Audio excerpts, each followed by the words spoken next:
মহারাজ, তখন থেকে কার চিঠি পড়ছেন কিছুই তো আপনি বলছেন না, শুধু মনে মনে হাসছেন। মনে হচ্ছে কোনো খুশির খবর। খুশির খবরই বটে, সামনে ইংরেজি নববর্ষ। ইংরেজি নববর্ষের প্রথম দিন ইংরেজ সাহেবরা একটা আয়োজন করতে চলেছেন। কি আয়োজন করতে চলেছেন মহারাজ? বনভোজন। আমাদের সবাইকে নিমন্ত্রণ জানিয়েছেন। আর শুধু তাই নয়, নবাব বাহাদুর জিরো আসবেন ওই বনভোজনে। বাবা বাবা, নবাব বাহাদুরকে যখন ডাকছেন তাহলে তো দারুণ ব্যাপার। বনভোজনটা কোথায় হবে মহারাজ? উত্তর পশ্চিমে জঙ্গলের ধারে। মন ভরে বনভোজন হবে। আমরা হাসি মুখে খাসি ভোজন করব। জিভে জল চলে এলো, এক্ষুনি খিদে পেয়ে যাবে। তোমার তো সারাদিনই খিদে পায়। কেন পাবে না বলতে পারেন মন্ত্রী মশাই? চেহারাটা ধরে রাখতে হবে তো। এটা চেহারা? আপনার তো পচে যাওয়া পাটকাঠি, মৌমাছির ডানার ঝাপটাতেও নড়ে যায়। দেখেছেন মহারাজ, দেখেছেন গোপাল কিরকম ভাবে আমাকে অপমান করলো? আহ, তোমাদের এই সাপে নেউলে ঝগড়া থামাও তো।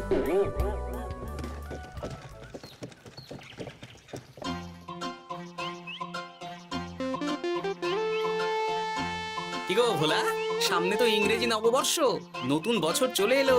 তা তুমি নতুন গুড়ের সন্দেশ বানাওনি? বানিয়েছি তো, এই তো দেখো না, নলেন গুড়ের সন্দেশ, রসগোল্লা সব বানিয়েছি। তাহলে দাও খাই। গোটা রসেক আগে রসগোল্লা দাও। দিচ্ছি। আহ, কি স্বাদ!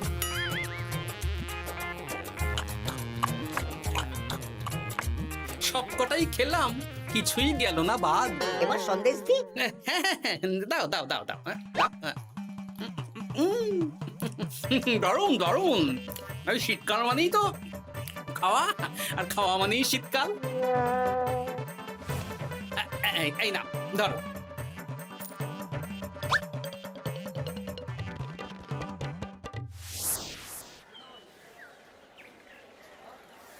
আমাকে 1 কেজি পেঁয়াজ কলি দাও তো।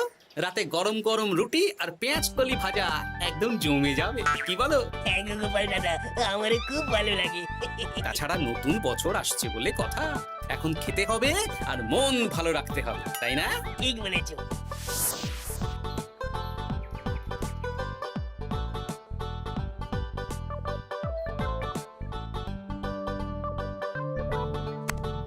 দেখো গিনি, দেখো, তুমি তো রোজ বলো বাজার আনি না, কিপ্টের মতন বাজার করি। আজ দেখো সব নতুন নতুন শাক সবজি নিয়ে এসেছি, চট করে রেঁধে ফেলো তো, জমিয়ে খাবো। আজ তাহলে কষা কষা করে ফুলকপির তরকারি করে ফেলো, একটু একটু ওই বেসন দিয়ে বাঁধাকপির বড়া, রাতে পেঁয়াজ কলি ভাজা আর রুটি। আমার হাত দুটো তো মানুষের হাত নয়, এগুলো তো যন্ত্র। আহ, সামনে ইংরেজি নববর্ষ, এখন নতুন নতুন সবজি তো খেতেই হবে। কাল দেখি পালং শাক আনবো, কেমন? ঠিক আছে ঠিক আছে, হ্যাঁ।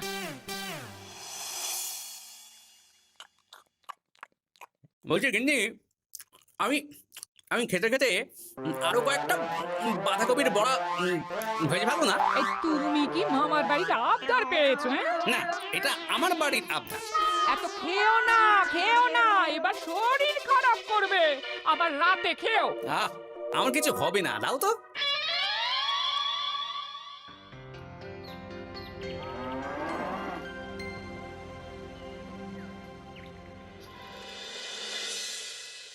আচ্ছা শোনো, কালকেই তো ইংরেজি নববর্ষ, তাহলে কালকে আমরা সকাল সকাল বেরিয়ে পড়বো। হ্যাঁ, এখন আমার ভুঁড়ি ভোজ চলছে মহারাজ, বাড়িতে আপাতত নিরামিষের মধ্যেই আছি।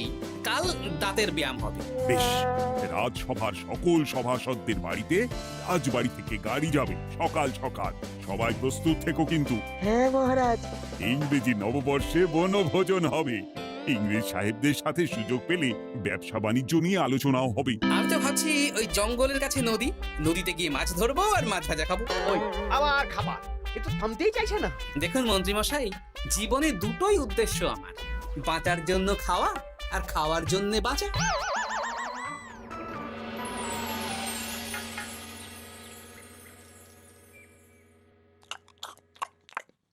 বলছি গিন্নি, আজ আজ বাঁধাকপির বড়া নেই? না না না না, কালকে 3 বার করে বড়া বানিয়েছি, আর বাঁধাকপি নেই। কালকের দুটো বড়া পড়ে আছে। আরে বাবা, ওটাই গরম করে দিয়ে দাও না। না, ওগুলো খেতে হবে না। আরে বাবা, শীতকালে বড়া নষ্ট হবে না, একটু তেলে ভেজে দাও দেখি, আরো মুচমুচে হয়ে যাবে। জানো গিন্নি, একটা কথা মনে রেখো, শরীরের নাম মহাশয়, যা সবে তাই সয়। ওর বাবা, বলছি না খেতে হবে না। আরে বাবা, খাবার জিনিস নষ্ট করতে নেই গিন্নি। দাও দাও দাও, ভেজে দাও দেখি, ভেজে দাও।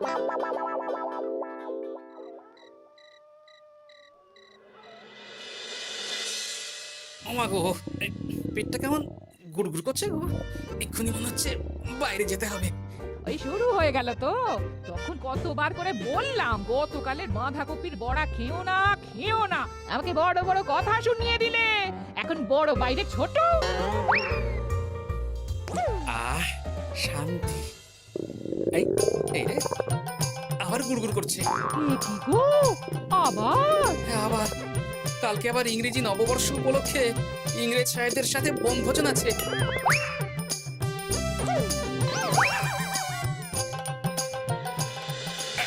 বাবা গো, কি কষ্ট গো। ওখানে একটু ওই নুন চিনির জল করে দাও না গো। দিচ্ছি দিচ্ছি, নুন চিনির জল খেয়ে একদম ঘুমোবে। হ্যাঁ,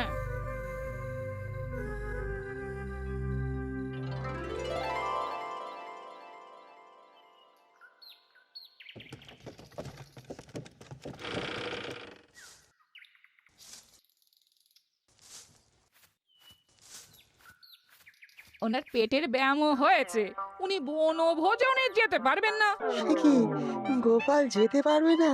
না, কালকে রাত থেকে 12 বার ঘরে বাইরে করেছেন, এখন নুন চিনির জল খেয়ে ঘুমোচ্ছেন। ও, তাহলে আর কি করা যাবে? আমরা গোপালকে ছাড়াই ইংরেজি নববর্ষের প্রথম দিন উদযাপন করি।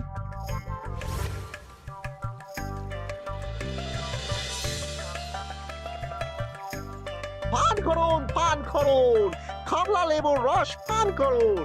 ইংরেজি নববর্ষের প্রথম দিন, আনন্দ উৎসব হচ্ছে, খাওয়া দাওয়া হচ্ছে, গোপাল নেই, কি আর করা যাবে? গোপালকে নিয়ে এত চিন্তা করবেন না মহারাজ, আপনি কমলা লেবুর রস পান করুন, দারুণ মিষ্টি। গোপাল থাকলে হয়তো আপনার থেকে কেড়ে আপনারটাও খেয়ে নিত। আচ্ছা, সর্বোচ্চ পান করা হলো, এবার একটা খেলা হবে। কি খেলা?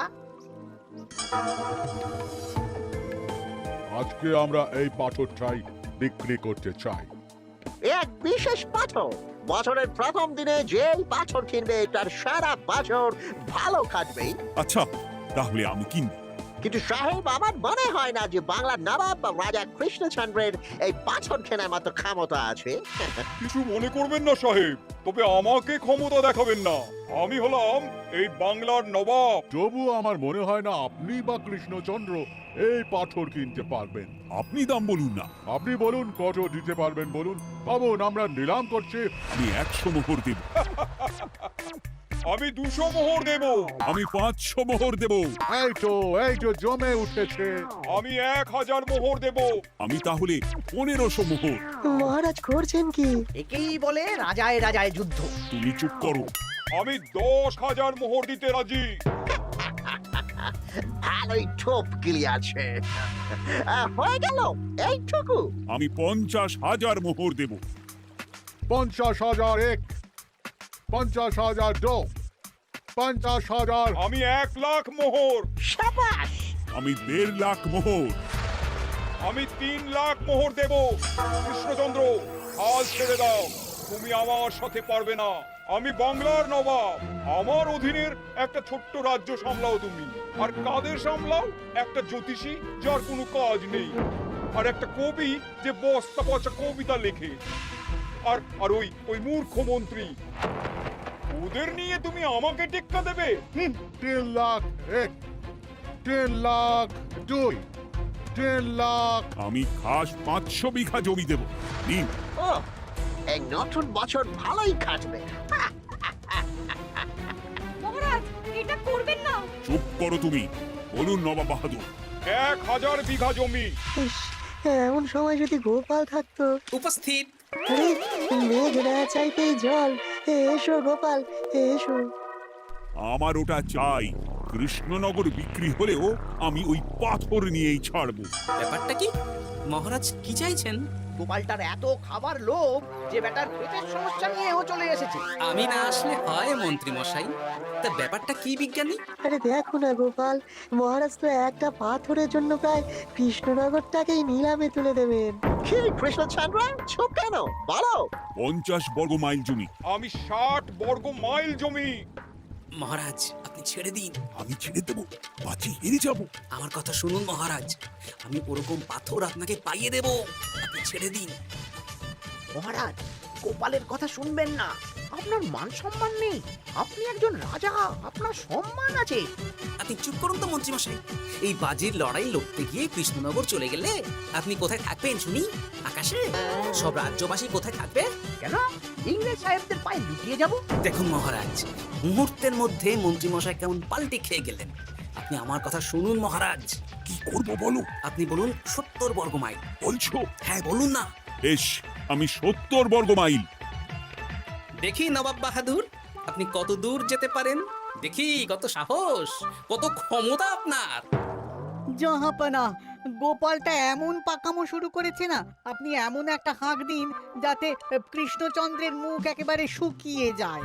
সামান্য 70 বর্গ মাইল দিয়ে ভয় দেখাচ্ছ? আমি মুর্শিদাবাদের 700 বর্গ মাইল খাস জমি দেব। এবার বলো, বলো কৃষ্ণচন্দ্র। এবার ছেড়ে দিন মহারাজ। 700 বর্গ মাইল 1, 700 বর্গ মাইল 2, 700 বর্গ মাইল 3। তাহলে 700 বর্গ মাইল রাফা হলো। আমরা কাগজ প্রস্তুত করছি। আপনারা নিজে নিজে তাঁবুতে যান, বিশ্রাম করুন, দেখান, নতুন বছর উদযাপন করুন। ইংরাজি নববর্ষে দারুণ মজা হচ্ছে। আজকে কত বছর পর কৃষ্ণচন্দ্রকে এভাবে হারালাম। হ্যাঁ, ওই দেখুন, ওই দেখুন, গোপাল আর কৃষ্ণচন্দ্র এসেছে। এসো এসো গোপাল এসো। ধন্যবাদ। আমি তো জানতাম যে তুমি বুদ্ধিমান, কিন্তু তোমার বুদ্ধিতে তো কৃষ্ণচন্দ্র সামান্য একটা পাথরও জয়লাভ করতে পারলো না। আপনি জিতেছেন, এতেই আমার খুশি নবাব বাহাদুর। বাহ বাহ বাহ বাহ বাহ বাহ। আচ্ছা ওসব বাদ দিন, চড়ুই ভাতি তো হচ্ছে, কিন্তু এই চড়ুই ভাতির খাওয়াটাই না আপনার শেষ খাওয়া হয়ে যায়। কেন কেন গোপাল, এ কথা বলছো কেন? এরপরে তো আপনার কোনো জায়গাই থাকবে না থাকার, খাওয়া তো দূরের কথা।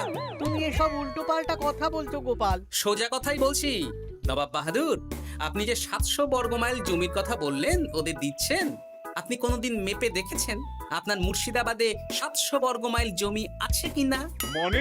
এই যে 700 বর্গ মাইল যে জায়গাটা আপনি নিলামে তুলে দিলেন, সেই জায়গাটায় কি আছে? কি আছে? আপনার প্রাসাদও আছে নবাব বাহাদুর। শুধু তাই না, মুর্শিদাবাদ ছাড়াও আশেপাশের বাকি অনেক রাজ্যও চলে যাবে। আজ বাদে কাল যখন ওরা জায়গা দখল করতে আসবে, তখন কি ওরা আপনাকে ছেড়ে দেবে? কি বাবা, এটা তো ভাবিনি। সত্যি তো জাহাপানা। তুমি চুপ করো। নিজের রাজা বা সম্রাটকে কিভাবে বিপদের হাত থেকে বাঁচাতে হয় সেটা গোপালকে দেখে শেখো। এখন বাঁচাবাঁচি অনেক দূরে চলে গেছে, এখন কি করবেন সেটা ভাবুন। আমার মাথা কাজ করছে না, তুমি কি আমাকে সাহায্য করবে? সে করতে পারি, তবে তবে আমাদের রাজ্যকে আগামী 5 বছরের জন্য খাজনা মকুব করে দিতে হবে। বেশ, তাই হবে। তাহলে দুপুরে বনভোজনে খাবার খাওয়ার পরই আমি মজা দেখাবো। আসতে পারি? হ্যাঁ, আসুন আসুন। এই কাগজটা পড়ে দেখে নিন, লেখাপড়া ঠিক আছে নাকি? এতে কি লেখা আছে? এটা লেখা আছে আপনি নিলামে পাথরটা আমাদের কাছ থেকে কিনেছেন, আর তার বদলে আপনি 700 বর্গ মাইল জমি আমাদের দিচ্ছেন। নিন নিন, স্বাক্ষর করে দিন, সাইন সাইন। না না না না না না, আমি স্বাক্ষর করব না। ওই 700 বর্গ মাইল জায়গার মধ্যে আমার মহলও পড়ে। সেসব বললে তো হবে না, আপনি সবার সামনেই বাজি লড়েছেন। তাড়াতাড়ি স্বাক্ষর করে খেতে আসুন, বিকেলে বাড়ি ফেরার সময় পাথর নিয়ে যাবেন। আচ্ছা।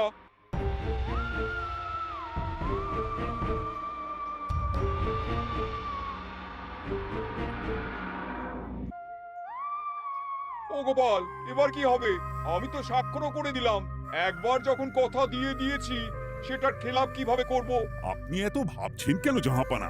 গোপাল তো আছে, ও ঠিক কায়দা করে ব্যবস্থা করবে।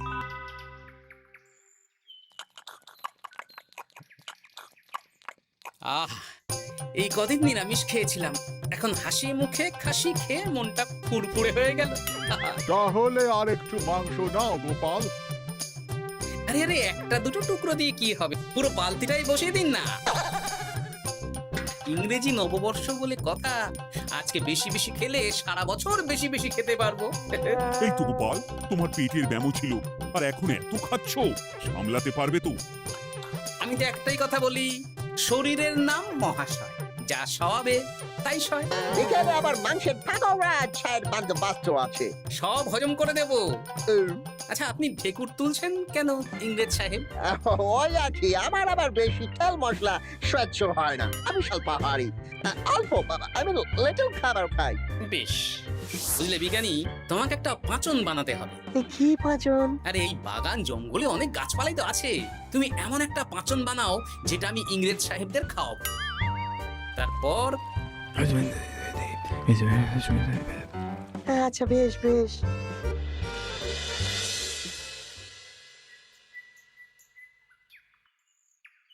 আসতে পারি? আরে গোপাল, এসো এসো, বলো কি বলবে?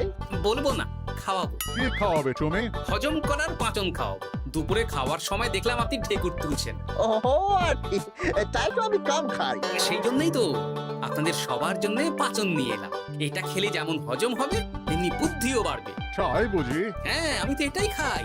এটা খেয়েই তো আমার পেটের ব্যামো সারিয়ে চলে এলাম। আপনারাও খান, দেখবেন এক্ষুনি শরীর মন সব ফুরফুর করবে। আরো একবার মাংস ভাত খেয়ে নিতে পারবেন। যাও তাহলে কে দেখি।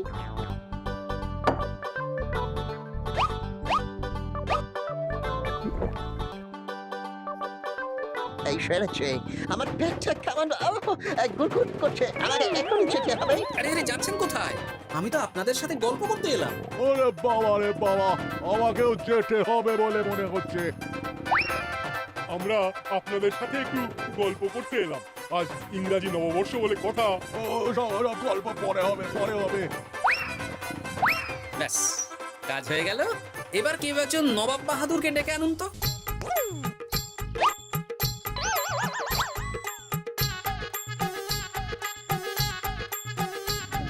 ওরে বাবা রে, পেটটা এখনো গুড়গুড় করছে, আমার মনে হচ্ছে যেতে হবে আবার। বলছি ইংরেজ সাহেব, আমার নিলামে কেনা পাথরটা তাহলে দিয়ে দিন, আমি চলে যাই। বিকেল হয়ে গেল তো। ওরে বাবা, আমি এখনই আসছি, দাঁড়াও। বলছি আমার নিলামে জেতা পাথরটা দিন, আমি বাড়ি ফিরবো। বাবা রে, পেটটা আমার মোচড় দিচ্ছে। ওসব মোচড় টোচড় জানি না, পাথর না নিয়ে আমি ফিরবো না। সবাই ঘিরে ধরুন ওনাকে।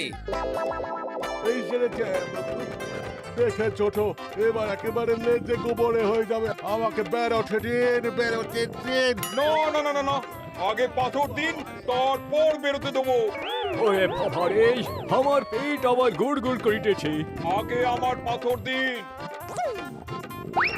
পাথরটা গেল কোথায়? এই রে, পেটটা আমার কামড়াচ্ছে। পাথর না পেলে আপনাদের ছাড়া যাবে না।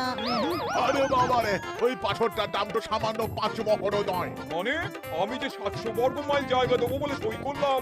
এত কথা বলতে পারছি না, আমাকে যেতে দিন, যেতে দিন। আগে পাথর। এখুনি হয়ে যাবে। হ্যাপি নিউ ইয়ার আনহ্যাপি হয়ে যাবে। আমাদের যেতে দিন, আমাদের ওই জমি আমাদের লাগবে না। তাহলে ওই কাগজটা আপনারাই ছিঁড়ে দিন। হ্যাঁ, আপনারাই ছিঁড়ে দিন, তারপর আমরা চলে যাব। তাহলে আর কোনো নিলামের ব্যাপার থাকলো না। নিলামের কাগজ ছেঁড়া হয়ে গেল।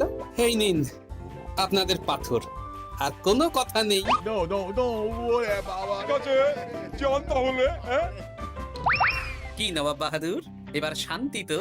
সত্যি গোপাল, তুমি কি খেল দেখালে? হ্যাঁ, সামান্য একটা পাথরের জন্য আমার ঘটি বাড়ি চলে যেত। হ্যাঁ, তুমি আমার মান বাঁচিয়েছো গোপাল, ধন্যবাদ তোমাকে, অশেষ ধন্যবাদ। ধন্যবাদ না বলে সবাই মিলে বলুন শুভ ইংরেজি নববর্ষ, হ্যাপি নিউ ইয়ার। শুভ ইংরাজি নববর্ষ, হ্যাপি নিউ ইয়ার।